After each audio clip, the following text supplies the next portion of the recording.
Hey, Thursday. And we're going to hit a lot of stuff today. We are going to get a little bit of the show. We'd like to think it's accountability, a little bit of accountability and, justification for the administration's actions, but really it's just a show. These fun hearings in the Senate, and today Tulsi is going to be in with the House. We're going to give you some of that. Tulsi answering questions. Daniel Radcliffe, the head of the CIA, answering questions about Iran's imminent threat, which is, by the way, the lie they're going with now. After all the explanations about why we're in Iran, they've all settled on imminent threat. Nice and broad. We can fit a lot of lies under that overarching lie. A lot of lies can fit in underneath there. A lot of room to wiggle around and spin and propagandize. So imminent threat is the lie they're going with. Tulsi, Daniel Radcliffe, and, by small extension, Kash Patel, they all answered questions in the Senate yesterday. We've got some of that. But tied into why we went to Iran, why we said we did, is the Joe Kent resignation. I want to get into this. This is kind of big.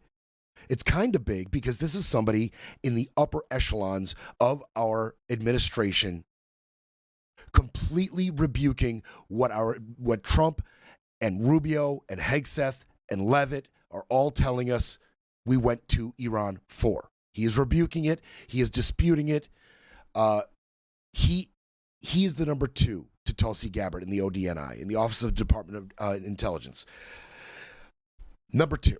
He is the National Counterterrorism Center's head, the head of the National Counterterrorism Center. Number two at the ODNI, Joe Kent. I do want to tell you who this guy is. He's not a good guy. This is one of those times that I've mentioned a few times where our moral compasses align with those we normally disagree with. On whatever particular issue, sometimes our moral compass will take us to a place of accountability, reasoning, justification, and their moral compass will take them to lies, spin, propagandize, mental gymnastics, right? Our compasses aren't aligned, but with Joe Kent, our compasses aligned. Our compass is aligned on this Iran issue, why we went there, and so he resigned. Yes, Scotty? Yeah, I was just going to say, he's not of the, I guess, the Miles Taylor or other people that we've seen that have left the administration and been like, all right, look, I was playing the game, I was in there. Like Scaramucci's another one. Yeah. Guys like that they come out and they're just like, look, this stuff is all wrong. He's more of, I would say, Bolton, but a little bit more extreme, where he's like, no, look, I agree with everything he's done. The strength that he's shown Iran has been, because I started listening to some of the show with Tucker Carlson, so I got to hear some of his views towards Trump, and he's definitely a MAGA type guy, but he's just an anti. Yes. We are going to get to hear from him. He is one of those foot soldiers. Yeah, no, definitely. Yeah, we've got some of the zealots are in the upper echelon of our government, like a Tom Cotton, who we're going to hear from, and some people, Lindsey Graham. But then you've got the foot soldiers. That is Joe Kent. That was Joe Kent for a long time, and he is a Trump zealot.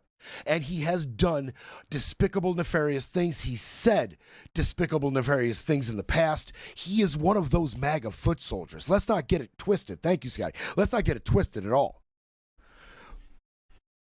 But in this case, we are aligning. One of those weird alignments on the moral compass like we find with Marjorie Taylor Greene sometimes. One of those weird alignments. Now, this guy used to be U.S. Army Special Forces. He was in Iraq, 11 combat deployments, 11. Shannon Kent, who was a U.S. Navy cryptologist, a technician, she died. She actually died in 2019 in a suicide bombing, a very tragic event. After leaving the military, he worked as a paramilitary officer for the Central Intelligence Agency, the CIA. He was a paramilitary officer for the CIA after leaving the military. Then he started campaigning as a Republican in southwestern Washington. He started campaigning for U.S. Congress. Twice he ran for Congress. Both times he was defeated by Marie Gluesenkamp Perez, the Democrat. Twice defeated by her. Okay? Now, Trump endorsed him in both of those races. He is Trump's guy. He's a Trump guy all the way through. But there were controversies in his campaigns. One of the major controversies he faced was that he paid members of the Proud Boys for a consulting fee and who knows what else. He was connected financially to the Proud Boys, and it dogged him through all of his campaigns, and he lost twice. Okay, now he is the head of the National Counterterrorism Center. At least he was for 8 months till he resigned 3 days ago. Okay, the Senate had confirmed him 52-44, right along party lines. Only support from the Republicans. All the Democrats saw him for exactly what he was. Okay, now Tulsi Gabbard, she is his boss. She was one of his most, public cheerleaders. She described him as a patriot, highlighting his experience as a combat veteran. Quote, his experience serving as the tip of the spear in some of the world's most dangerous battlefields has given him a deep, practical understanding of the enduring and evolving threat of Islamist terrorism. So, I mean, the talking points around this guy was he understands the threat that Iran and their proxies pose. Okay, but he became, as time went on, over his 8 months, he became part of kind of a trio, a little faction within the administration that was increasingly growing anti-war. And that was Gabbard, J.D. Vance, and it was Kent. The three of them, at the upper echelons of the administration, they formed a bit of a faction. They had followers who agreed with their philosophies on staying out of foreign conflicts. We see how successful that faction was. Wildly successful, right? Okay, so Joe Kent, he quit. He wrote a statement about why he quit. Essentially, the gist of it was Iran did not pose an imminent threat, and Israel forced us into this war, conflict, military operation, excursion, whatever the hell we're in. Israel forced our hand. Those are his two big beefs. Carolyn Leavitt published a lengthy statement about him, basically rejecting his claims on Iran, saying there was an imminent threat, saying Israel did not goad the United States, called his accusations insulting and laughable. What did Trump say about the resignation? He was a nice guy, but weak on security. Mr. 11 combat deployments, Mr. Career in the CIA, was so good on security and so aligned with your anti-Iran sentiments that he rose all the way up to our number 2 at the ODNI. That's how weak on security he was, Don? Please. But he was not a good guy. He had ties to all sorts of conspiracy theorists and zealots on the far right. He embraced conspiracy theories about January 6th. And apparently, using the power of his position in the CIA, he tried to influence and kind of muddle intelligence reports from Venezuela to further Trump's anti-Maduro efforts. The efforts to unseat him, arrest him, fly him out, put him in handcuffs, put him on trial.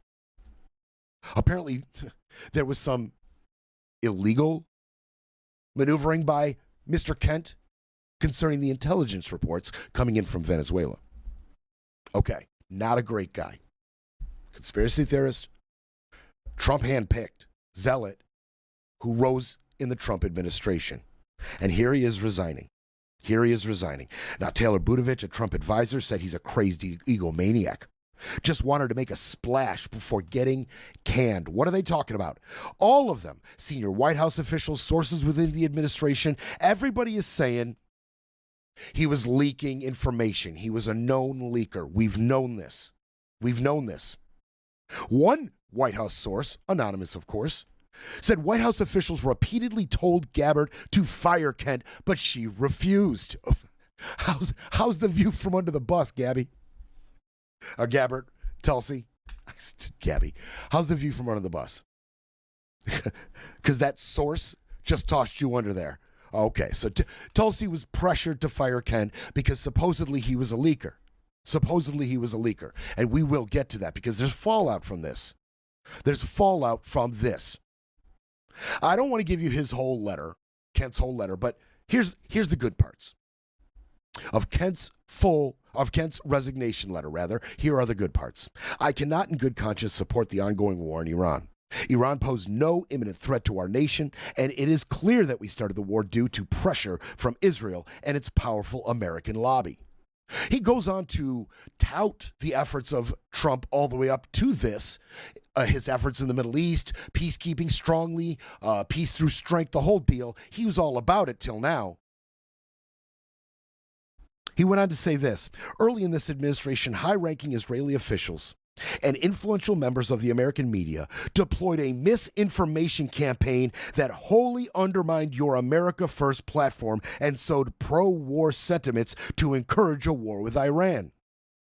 This echo chamber was used to deceive you into believing that Iran posed an imminent threat to the United States and that you should strike now. There was a clear path to a swift victory. This was a lie, and is the same tactics the Israelis used to draw us into a disastrous Iraq war that cost our nation the lives of thousands of our best men and women. We cannot make this mistake again. That is what Joe Kent, 45 years old, war veteran, said to Trump in his resignation letter. Other people said things. Some people agree with him. Some people disagree with him, right? You know some of the names that are going to agree with him. Some of the anti-war MAGA sentiment, like Marjorie Taylor Greene, who posted on X, Joe Kent is a great American hero. God bless and protect him. And then you've got the other side, Laura Loomer. She came out and said, I've been criticizing and exposing Jeff Kent for years. The reality is, Odie and I under Tulsi Gabbard has basically just been turned into a hotbed of anti-Israel sentiment full of Democrats, progressive leftists, and Trump haters. Much more bigly, strongly words out of Laura Loomer. Lindsey Graham, along those lines, this guy has been completely in lockstep at the back end of his career, completely in lockstep with Trump. After all the things he said about Trump in 2016 leading up to the presidential election, all the things he said about Trump after January 6th, drunk on the Senate floor, I tried, all that. And now he is completely in lockstep with this guy at the back end of his career. It's crazy. It's crazy what a flip-flopper and dishonest politician Lindsey Graham is. He said Kent's resignation could not have come at a better time. Hopefully the person replacing Mr. Kent will have a better understanding of the threats posed by the Iranian regime. Democrats like Jim Hines, they're all about it. At least someone in this administration is willing to stand up to their principles. And Senator Mark Warner, who we're going to hear from in a little bit, said he disagrees with many of Kent's views, but on this point he is right. There was no credible evidence of an imminent threat from Iran that would justify rushing the United States into another war of choice in the Middle East. And some people took it even a step further.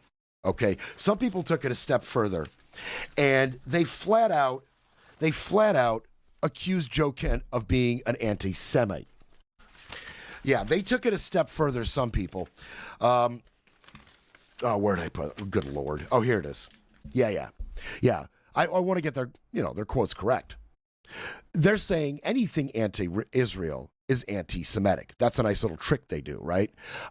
Because you say or do something that might not be in Israel's interest, you, by extension, are being anti-Semitic to the Jewish people because they are who will be affected. And we've seen this trick play out quite a few times in the past, especially domestically. It's a nice little trick you do when you brush up on any type of ethnicity in your policy or decision making. We can call you a racist or we can call you anti-Semitic. It's a beautiful little trick. It's a real dirty pool. So some have claimed that the remarks are anti-Semitic, painting the Israeli leaders as a malevolent force responsible for manipulating Trump with their lies. Don Bacon came out and said it. Don Bacon said, anti-Semitism is an evil I detest, and we surely don't want it in our government. So not everybody's going to go that far. But yeah, now he's anti-Semitic. Is he actually anti-Semitic? I don't know. I don't know the man. But he's falling in he's got a soft landing. He's got a soft landing with some who are amongst that MAGA or far-right crowd who happens to be America First or anti-war, like Megyn Kelly and Tucker Carlson, right? So there's some fallout. There's some fallout because, one, they're going to do something about these leaks from Joe Kent, FBI investigation. And two, more fallout, this time fallout against Trump, is Joe Kent's going to go talk about these things. And he was scheduled immediately after his resignation to talk to Tucker Carlson. And as Scotty mentioned, that's just what he did. He found a soft landing spot with Tucker Carlson. It's time for a quick break, then we break some more. You're listening to Brett Breaks Things. You're listening to Brett Breaks Things, pushing back, speaking up, and holding the line.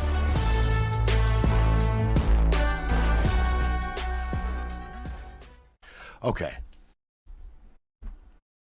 The administration's talking point around Joe Kent's resignation is he's a leaker. The sources inside the administration, anonymous ones, of course, are saying, well, he was under investigation for leaking before his resignation. Matter of fact, that's why he resigned, is what a lot of them are saying. That's why he resigned. He was suspected of leaking to Tucker Carlson, among others. He also apparently leaked information about Israel and Iran. So they're accusing him of leaking information. They're saying he's been under investigation for a few months now, and we're going to ramp it up now that he's resigned. We're going to ramp it up, okay? If that's true, I will say for Joe Kent, if that's true, if the only reason he's resigning now is because he was under investigation, pretty savvy move to up your Q rating with the America First MAGA crowd and hit the podcast tour, right? Maybe start your own.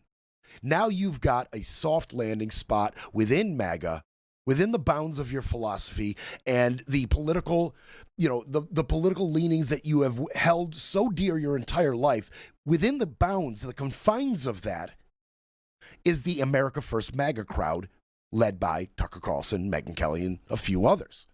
You found a soft landing spot. Pretty savvy move to come out and blast the talking points that are sticking the most with that crowd. No imminent threat. We shouldn't be there. And you're letting Israel push us around. Okay? He's going to raise his Q rating in that market. No doubt about it. No doubt about it. But here's the question. If you thought for months that Joe Kent was leaking information to Tucker Carlson and others, leaking information about Iran, leaking information about Israel, if you felt that was true, why didn't you fire him? Why didn't you fire him? Well, the reason you don't fire him is the same reason they don't fire a lot of these people. Because when you fire them, they show up on podcasts with Tucker Carlson, like Joe Kent did. Now, I'm not going to play you the whole interview. But I'm going to play you just a couple parts.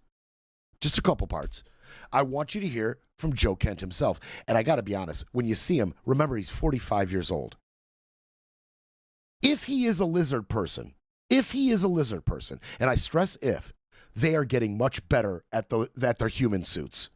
We've seen some faulty human suits. We've seen McConnell short circuit in the middle walking down the hallway, just short circuit, and Trump is short circuiting left and right. We've seen the weird mannerisms out of Marco. Some of these human suits are malfunctioning in front of our eyes, but this Joe Kent human suit, the lizard people are up in their game. Here's a little bit about what alleged lizard person Joe Kent had to say.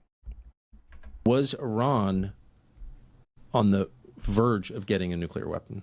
No, they weren't, 3 weeks ago when this started, and they weren't in June either. I mean, the Iranians have had a religious ruling, a fatwa, against actually developing a nuclear weapon since 2004. That's been in place since 2004.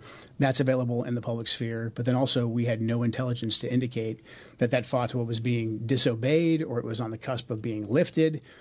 The Iranian strategy, it's actually pretty pragmatic. The Iranians are obviously aware of what's taking place in their region, and their strategy was to not completely abandon their nuclear program because they saw what happened to Muammar Gaddafi in Libya when he said, hey, I've got no more nukes. I'll do what you say. I'll give up my nukes. And we gave him the Nobel Peace Prize?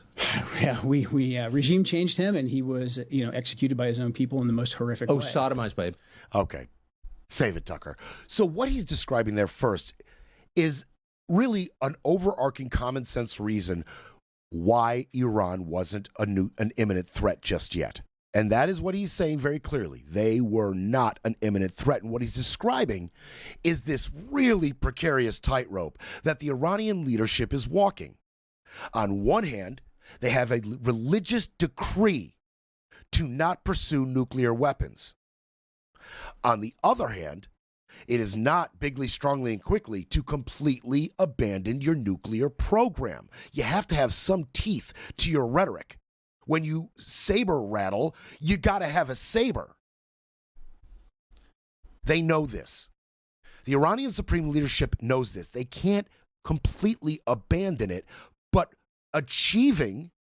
completely achieving a nuclear warhead goes against the fatwa of the religious leaders.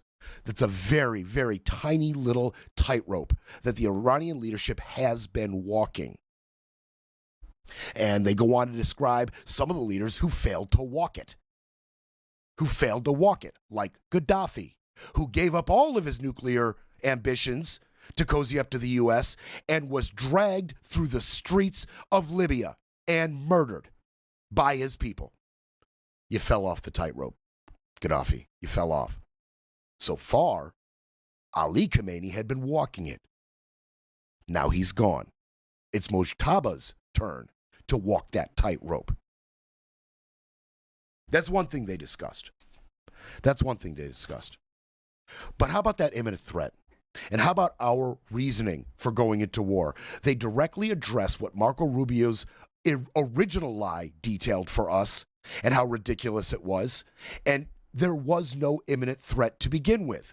So let's hear what they have to say about that real quick. We're not going to play the whole thing, but let's hear from Joe Kent. And so the president made the very wise decision. We knew that there was going to be an Israeli action. We knew that that would precipitate an attack against American forces. And we knew that if we didn't preemptively go after them before they launched those attacks, we would suffer higher casualties and perhaps even higher those killed. And then we would all be here answering questions about why we knew that and didn't act. Okay, so that is his almost contemporaneous explanation, and it's not offhand. He reasons it out. He explains there's a logic chain there, and he says, we knew not that Iran was going to attack. He did not say that. Right. He said we knew that Israel was going to attack Iran, and in retaliation for those attacks by Israel against Iran, Iran might attack American forces. So the imminent threat that the Secretary of State is describing is not from Iran, it's from Israel. Exactly. And I think this speaks to the broader issue.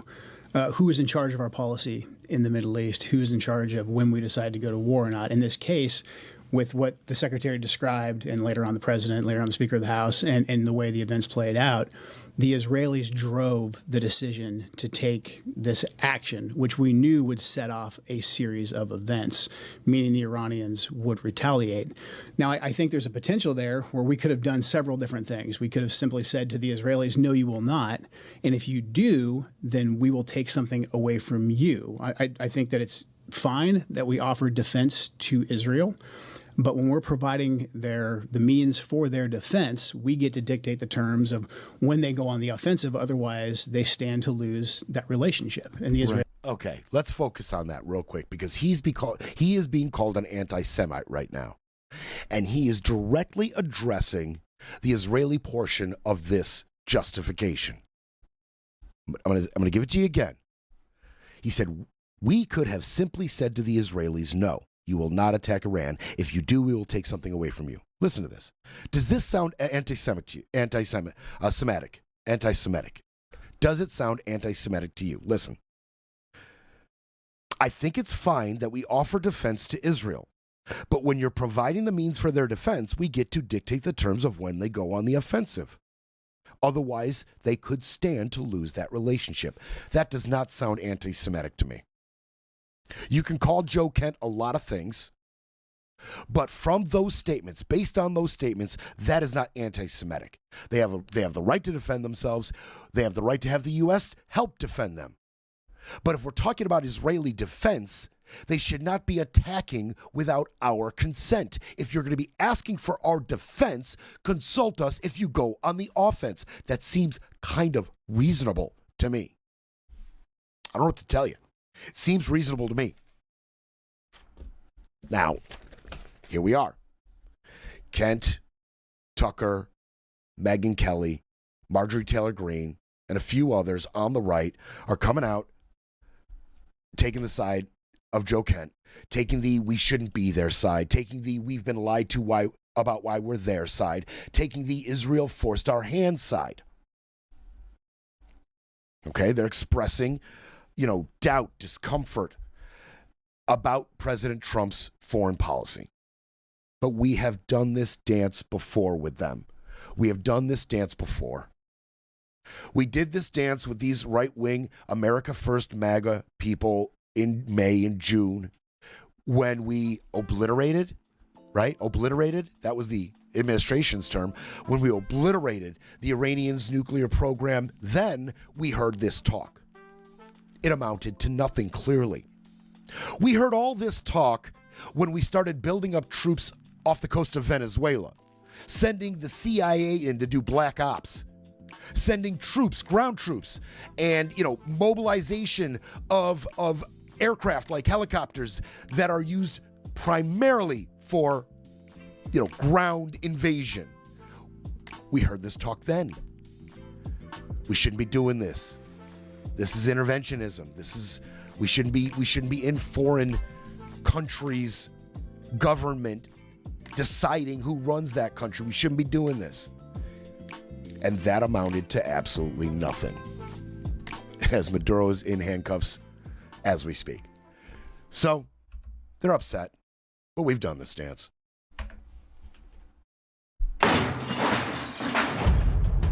We'll be back to break it all down. You're listening to Brett Breaks Things.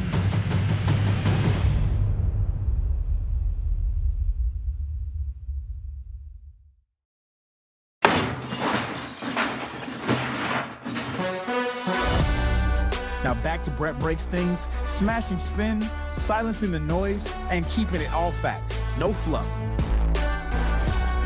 All right, so yesterday, talking about this imminent threat. Yesterday, Tulsi Gabbard, John Ratcliffe, they went down to the Senate, and they had a hearing, and we have seen this before. But I'll tell you right now, Gabbard and Ratcliffe, they lack that competitive fire that we see out of Pam and Pete and Cash. And Cash was there, as I mentioned. Cash was there. We didn't have a lot of spectacular stuff. They didn't go at Cash as hard as they went at John and Tulsi. But Cash and Pam and Pete, they know how to play this game. They know how to, bait, rage bait, gaslight, attack, avoid answering any questions. Because if they answer questions, they will be seen for the liars that they are. If they answer them honestly, they will be seen as wholly unqualified and completely weaponized in every single way. So answering questions, either lying about it and being held responsible for that, or telling the truth and being held responsible for that, those are both non-starters. And Cash and Pete and Pam understand that. Tulsi and John, they're not quite as spectacular. Not quite as comfortable, not quite as spectacular. And now we're at war. We're losing American lives. We're losing the lives of allies. And thousands of Iranians are dying as we speak. This is becoming a bigger thing than they said it would. And the Senate and the House, they want answers as to why we are there. What did Trump know? What did the U.S. intelligence community know? What did Tulsi, what did Tulsi tell Trump? They want answers. They want answers to all this. So it made for decent theater.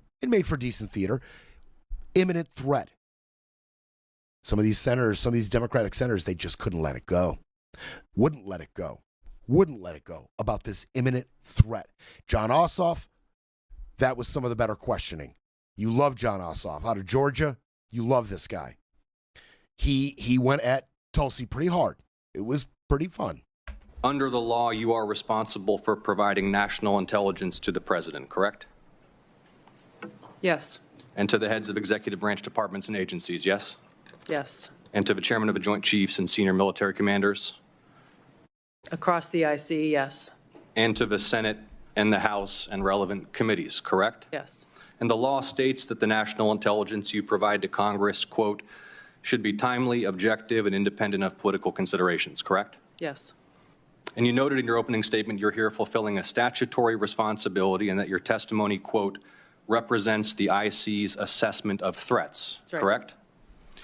And that opening statement, as submitted to the committee in advance of this hearing, stated that as a result of last summer's airstrikes, quote, Iran's nuclear enrichment program was obliterated, end quote, correct? That's right. And is that in fact the assessment of the intelligence community? Yes. So the assessment of the intelligence community is that Iran's nuclear enrichment program was obliterated by last summer's airstrikes. Yes. And the opening statement you submitted to the committee last night also stated, quote, there has been no effort since then to try to rebuild their enrichment capability, end quote, correct? That's right. And that's the assessment of the intelligence community. Yes. The White House stated on March 1st. Okay, just so we're all caught up. Just so we're all caught up. He's reading her statement that she submitted prior to this hearing about what the intelligence committee knew and what they didn't, what community knew and what they didn't know. In her statement that she pre-submitted, she admitted, hey, we obliterated their nuclear ambitions. We obliterated it, and there is no timetable. They have not been able to rebuild it. That was in her statement. And at some point between submitting that statement and hitting the hearing, she decided we're not going to add that. She decided we're not going to add that. Why didn't she want to add that? Because she knew the talking point out of the administration is imminent threat. And all the things that her intelligence community told her and the things that she wrote in her statement, oh man, I am completely debunking the president's entire basis for being in Iran right now. I might not want to go on TV and do that. So she omitted it. And when asked about the imminent threat, this is what she said. It is not the intelligence community's responsibility to determine what is and is not an imminent threat, adding that such assessments were solely the discretion of the president. And Ossoff pressed her, and she doubled down, and she contends that it is not her job to assess threats from Iran. It's her whole job. It's literally her whole job to assess threats. Is there a threat? What's our intelligence community telling us? Is there a threat? Yes, there is. Tell the president. It's that simple. It's your whole job. And what she is trying to tell the American people and John Ossoff is that it doesn't matter what the intelligence committee tells him. It's his job. It's up to Trump to decide what's an imminent threat and what is not.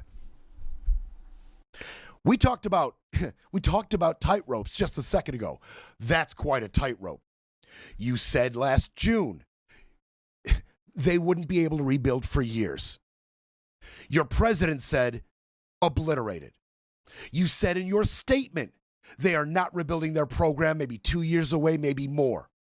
You doubled down in your statement that their nuclear ambitions were obliterated. And now you're trying to tell us that there was an imminent threat because Trump said so. That's quite a tiny little tightrope that Tulsi is trying to walk. Now you know why she looks so uncomfortable? She looks real uncomfortable. And that is why. And that is why. And what about those intelligence reports that Trump gets? Does he even get them? Well, Angus King wanted to know that. Let's hear from him. Move on. Does the president take a daily brief from the intelligence community? This is a yes or no question, I think. Yeah, the president, I would say, Senator, in my estimation, on average, I briefed the President of the United States on intelligence probably on average 10 to 15 times a week, where I have conversations with him about specific, discrete issues. Sometimes there are dedicated sessions that last hours in length. Sometimes I'm briefing him on specific issues, sometimes 3 or 4 times a day. But I would say on average, my interactions where I'm briefing the president on important national security matters happens probably on average 10 to 15 times per week. I wonder what those briefings are like. Are they with big, like, colorful boards? Mr. President, bad guys here go boom in Yemen, right?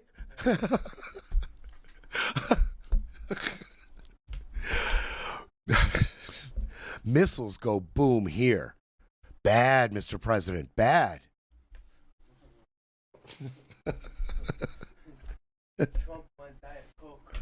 Yeah, he's got to fit these briefings in between chicken nuggies and Diet Cokes, no doubt. I would love to be. Yeah. Yeah, Trump, Scotty, Trump literally over the briefing going, nom, nom, nom, nom, nom, nom. Okay, all right. And so Mark Warner comes in behind Ossoff and behind King, and he starts drilling down on Tulsi's contradictions. He starts drilling down on why Tulsi wrote one thing in her statement, submitted it to the Senate, and then came out and just kind of didn't mention it, didn't bring it up, wasn't important enough 24 hours later or whatever the time period was. Why did you omit the section you had previously written about the intelligence reports? Even in your printed testimony today on page 6, and your last paragraph on page 6, as a result of Operation Midnight Hammer, Iran's nuclear enrichment program was obliterated. There's been no efforts to try to rebuild their enrichment capability. You omitted that paragraph from your oral opening. Was that because the president had said there was an imminent threat 2 weeks? No, sir. I recognize that the time was running long, and I skipped through some of the portions. So you chose to take my oral delivered remarks. You chose to omit the parts that contradict the president. Okay. Tulsi and John said a couple interesting things, I thought. They did say a couple interesting things during this. One interesting thing, when Ratcliffe was grilled along similar lines about a timeline that his intelligence community, as head of the CIA, has given us and given the president about Iran's nuclear ambitions. The 2 years, maybe. They haven't even begun to rebuild it. You know, your intelligence reports. Well, when he got in front of the Senate, just like Tulsi, he declines to mention any of that, will not address it. What he said instead, I thought was interesting. When asked about the timeline, he shifted it. And he said, and he focused on Iran's ability to reach as far as Europe and threaten U.S. bases and interests in the region. Okay, that's a nice little spin there, John. Okay, I see you, John. I see you. That's interesting. He's like, look, what's a threat, right? What's an imminent threat? An imminent threat to the UK, France, and Germany, that's an imminent threat to us. And I could see that point landing on sympathetic ears in Europe. But I ask you this. If Europe agrees with John Ratcliffe and that U.S. intelligence report, or the community's understanding that they could strike the UK, Germany, France, Spain, why aren't the European nations leading this effort in Iran? Why aren't they taking a bigger role in what we're doing there if they feel, like John, that Iran truly is an imminent threat to their people? Why not more ships? Why not more missile batteries? Why not troops on the ready? If we take John Ratcliffe's statements at face value, he's trying to basically say Damn my intelligence reports about Iran's nuclear ambitions and focus more on our intelligence reports that Iran poses a threat, an imminent threat, to our European allies and our bases in the region. If we are to take that face value, then the European nations should be much more heavily involved, and they should have been screaming about this earlier. Do they even believe that themselves?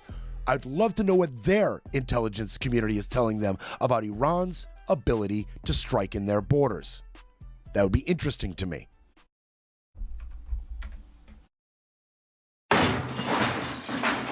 Breaking politics, breaking narratives, breaking news. But first, we need a coffee break.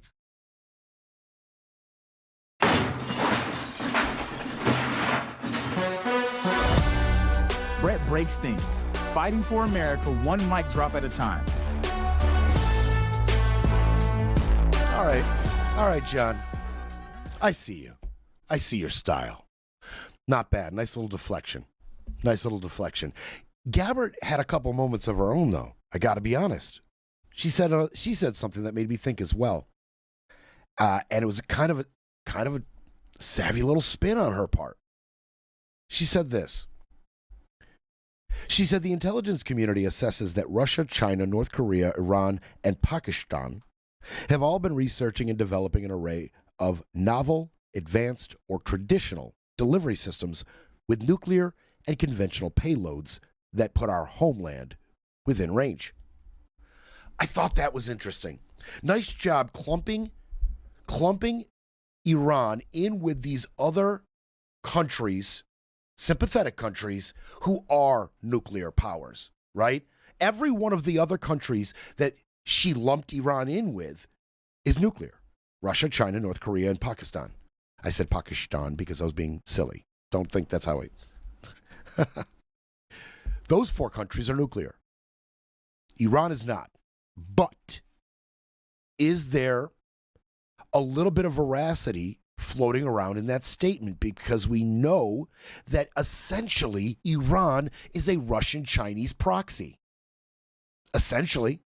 You could successfully argue, I feel, that Iran is fighting this fight on behalf of China and Russia's interests in one way or another. We've already told you what has happened to the oil prices, and everybody has to run to Russia now. Russia's sanctioned oil, which we unsanctioned because of the need, because the need is so dire. We have unsanctioned Russians' oil. They're starting to sell to the global market, and they're getting rich. They're flush with cash. What are they going to do with that cash? Well, it's just in time because they're running out of soldiers, they're running out of weapons, and they're running out of money for the Ukrainian war. So, the longer this Iran conflict goes on, the better for Russia. And China. What about China? Well, China's feeding them intel. But not just that. Iran is allowing Chinese oil to flow unabated. They're not getting mined. They're not getting missile struck. The Chinese have moved like 19 million barrels of oil from Iran to China through that strait since this conflict began. So China's not even really getting hurt by this, also profiting on the market. So what Gabbard says there, it's interesting. No, Iran is not anywhere near capable of sending a nuclear warhead to our region, to the United States. They are not capable of that. But they are definitely part of this axis that you have put together, this little cadre of nations who most of them are nuclear. Iran is certainly part of that little cadre. I see what you did there, Tulsi. I see what you did there. And that kind of goes along with what Trump has been telling us, what he told us at the State of the Union address, quote, Iran was working to build missiles that would soon reach the United States of America. One, working to build. Were they working to build or being helped to build or being handed the technology from China and Russia? That's one. See how the wording matters here? And two, soon. Well, what's soon to one person is certainly different to another person. Soon also ambiguous wording. Very judicious by our president. A rare moment of clarity on not wanting to hammer down on some of these dates or just how close they are. Tom Cotton, ever the zealot. You heard his statements about Kent coming out for the hard Trump perspective every single time. Tom Cotton, he was sympathetic. In this hearing, he called Iran's space program a flimsy cover for their intercontinental missile program and asked if an assessment from independent analysts that Iran could have a functioning intercontinental missile to threaten the United States in as few as 6 months were accurate, right? So he's trying to give her cover. He's trying to, he's softballing it in, something that hopefully she can hit out of the park by leaning on President Trump's assessment of an imminent threat. That could be 6 months, right? So he's trying to make it a little more dire, being very sympathetic to Tulsi's cause. I see what you guys are doing. Pretty damn savvy. Pretty damn savvy. So this war we're in, okay, it's costing us a lot of money. It's very expensive. We've detailed how expensive this war is. We've heard the flimsy justifications for us being there, flying in the face of our intelligence community, and negotiations that were ongoing with Iran, and the wishes of some of our allies. In the face of all that really mattered was Israel wanted this. They wanted the smoke, and they dragged us in. That's what Joe Kent's telling us. And it is costing us. It is costing us lives. Lots of munition and lots of cash. I want to remind you, update you about our national debt because it has hit $39 trillion. This is confirmed by our daily Treasury statement. It is $39 trillion just 5 months after it hit $38 trillion. This pace is accelerating. And this 39 trillion national debt, it has doubled since Trump first took office in 2016. Since 2016, $19.9 trillion was our debt in January of 2017. It is now 39 trillion. More than doubled. I want to remind you what Trump said at that time about the debt. When he took office in his first term, this is what he said about the debt. Our moral duty. I couldn't get through moral duty. Because Trump is the arbiter of moral duty. Sorry. Here's what he said. Our moral duty to the taxpayer requires us to make our government leaner and more accountable. We're going to do more with less. Trump. All right. Well, Michael A. Peterson, he's the CEO of Peterson and Peterson Foundation. It's an economic foundation. It's a think tank, an economic think tank. And Michael Peterson's the CEO of it. And he said a few things, Mr. Peterson did. He said, as America soars past $39 trillion in debt, we must recognize this alarming rate of growth and the significant financial burden we are putting our next generation into. You know who else understands the debt? Thomas Massey. Thomas Massey.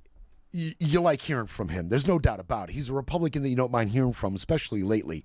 He's been wearing a pin. I'm going to show you this pin he's been wearing. It's amazing. Check out this pin that Massey's been wearing. Watch it. Annual average deficit as of Wednesday, 39 trillion and counting. That's his pin. It's counting in real time our debt. Well done, Thomas.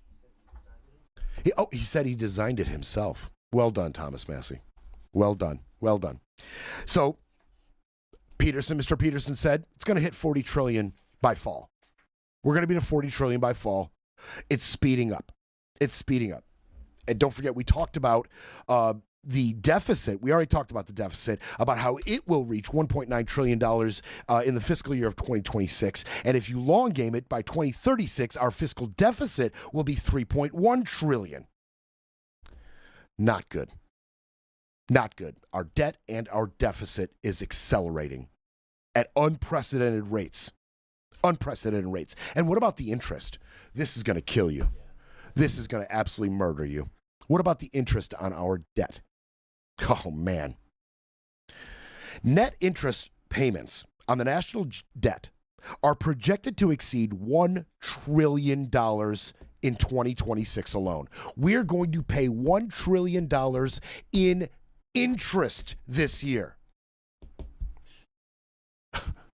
To give you an idea of how large of a number that is on the interest, in 2020, just 6 years ago, we paid $345 billion in interest in that year. We are triple that in 6 years. In 6 years. Over the next 30 years, we are projected to pay $100 trillion in interest.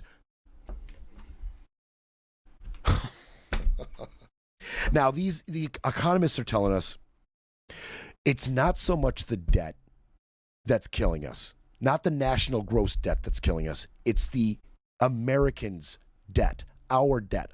Americans' debt will definitely affect the economy going forward. They say of our national debt, it's like the right hand of the government owing the left hand of the government.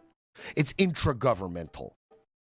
But when it comes to the American citizens' debt, which right now stands at $31.3 trillion, they say that will affect. Now, I'm going to go overtime because I brought you these numbers on our debt for a reason. Because while we have a $39 trillion debt right now, Trump is getting ready to release his budget for 2027. He's asking for an extra $500 billion for defense spending alone.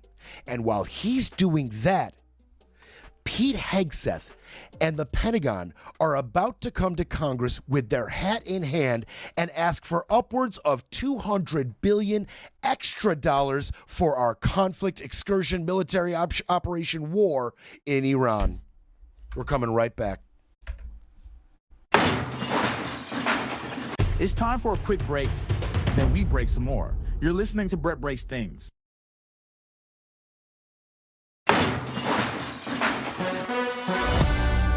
Breaking news, breaking rules, breaking through. Back to Brett Breaks Things.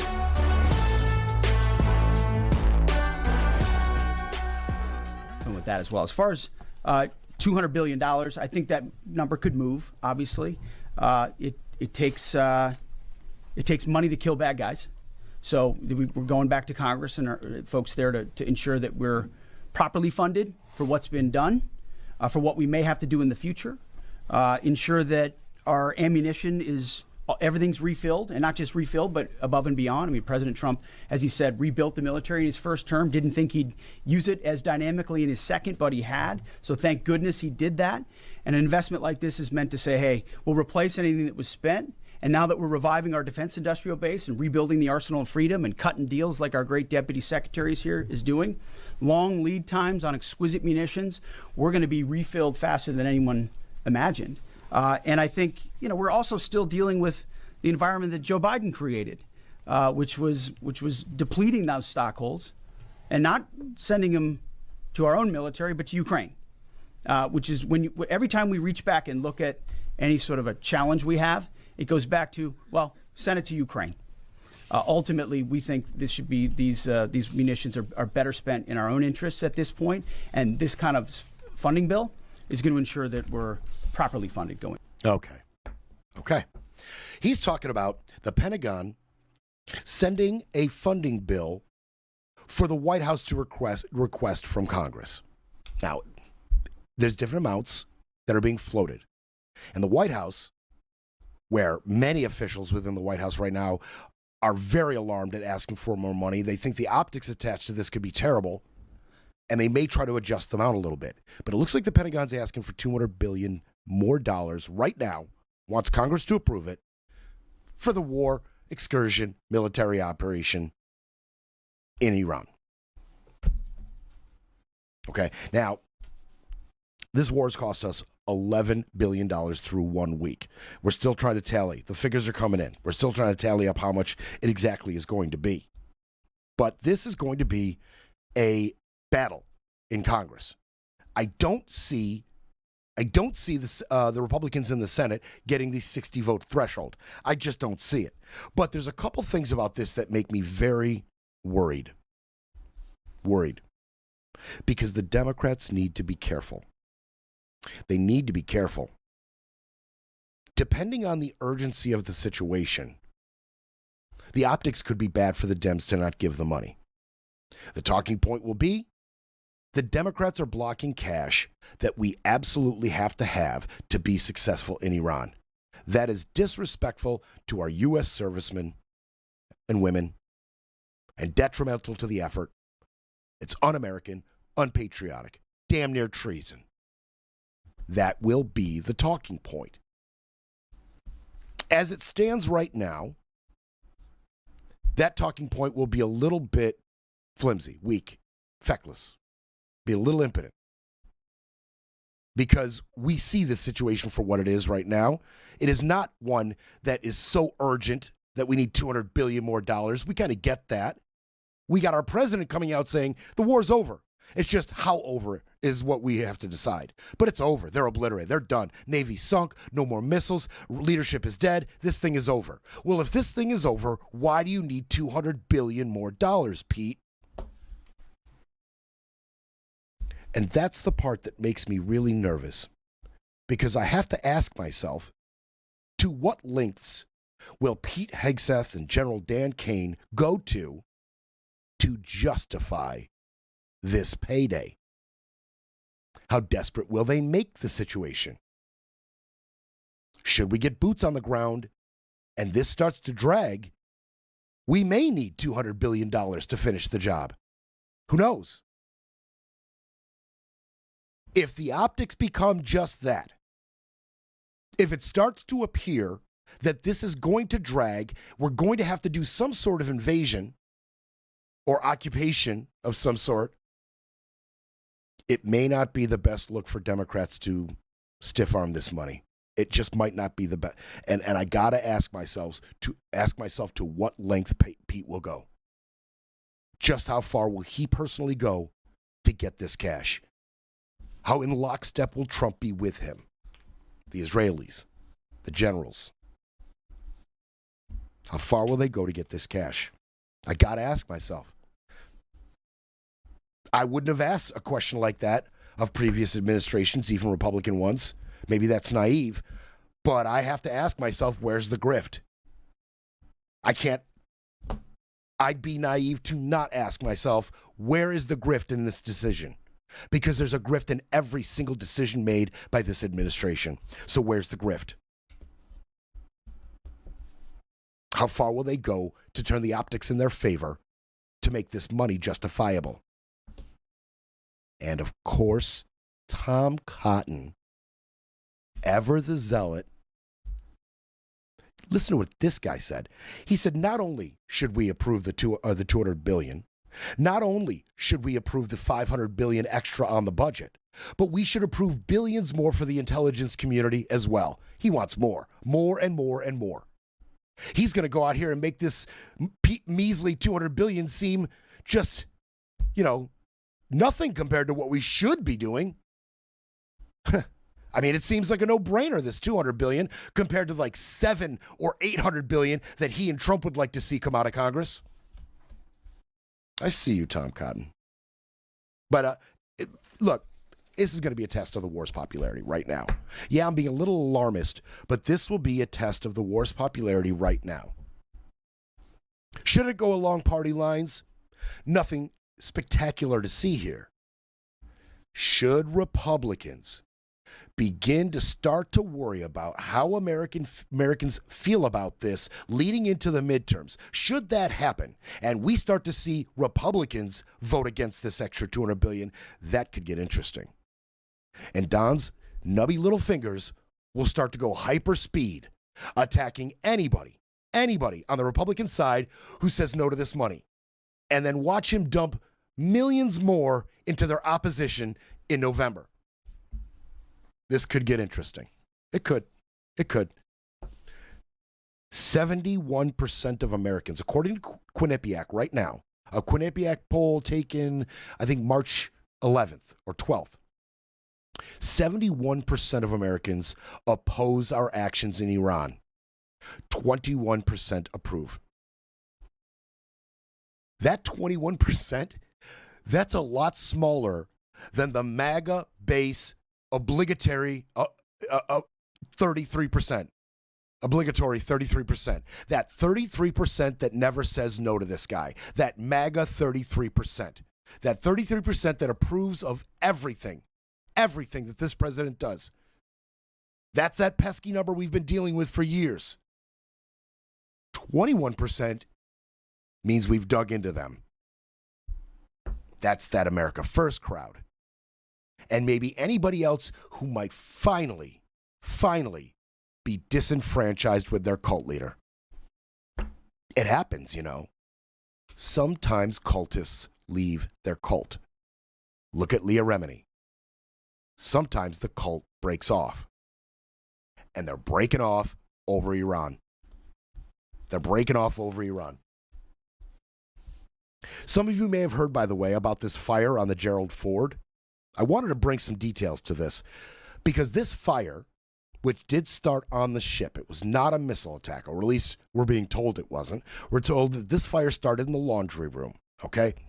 I wanted to bring a few things to light on this because this fire really does highlight, one, the unprepared nature with which we did this, and two, the disregard for our service members' safety and comfortability.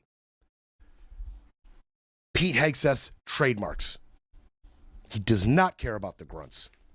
And they absolutely were not prepared for this excursion, military operation, war.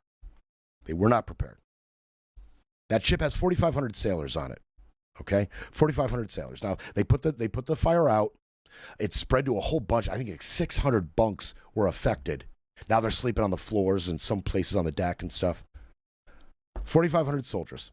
These soldiers on the Ford, 10 months ago, they were in the Mediterranean Sea.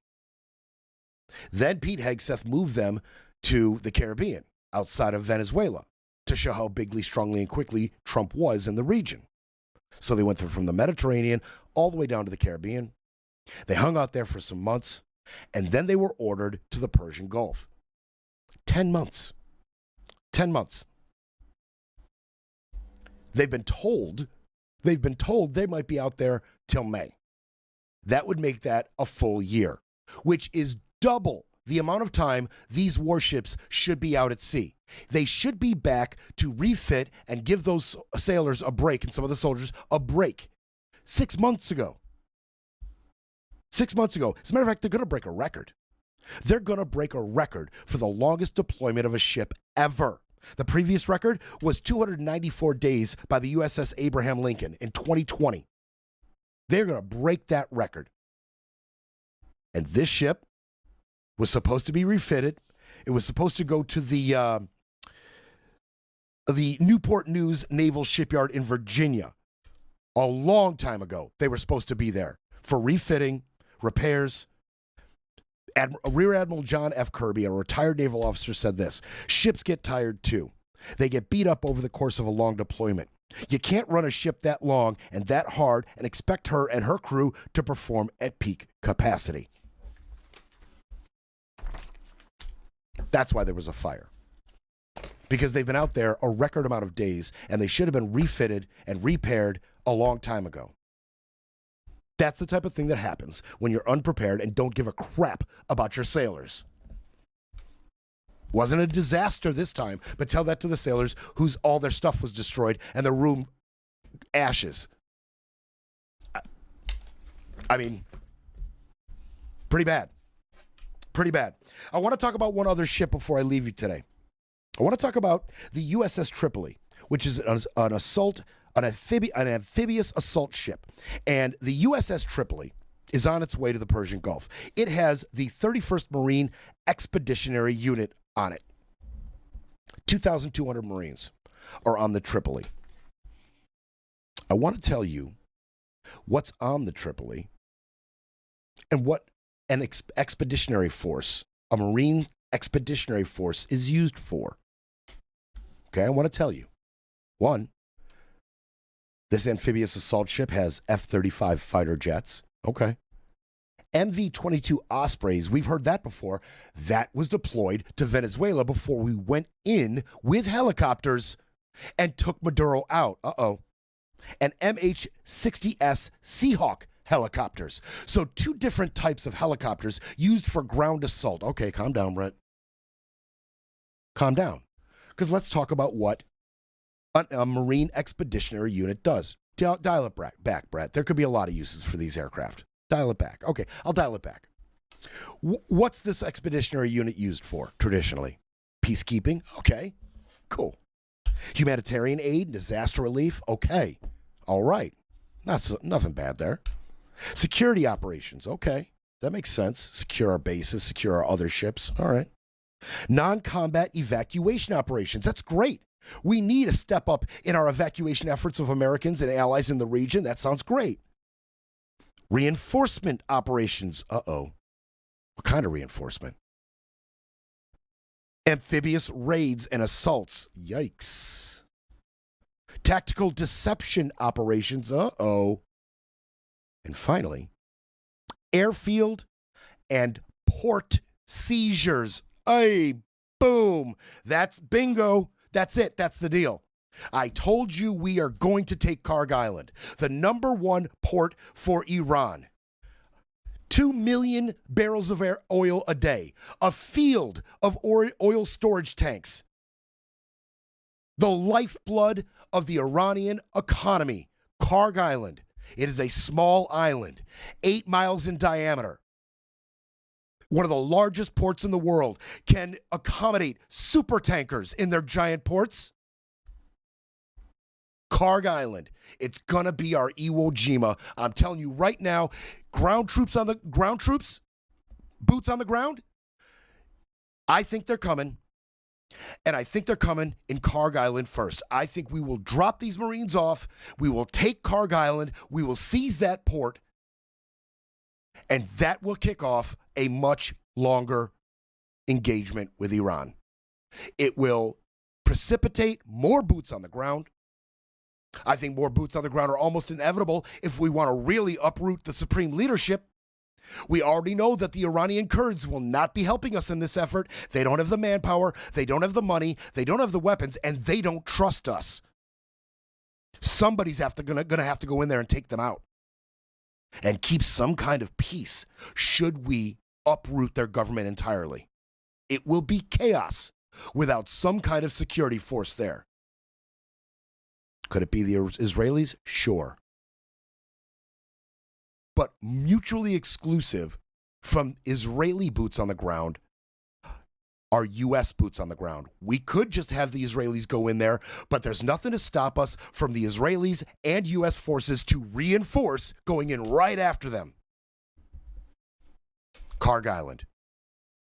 Boots on the ground. I'll see you kids tomorrow. They'll try to repair the narrative, but Brett Breaks Things will be back tomorrow to break it all down.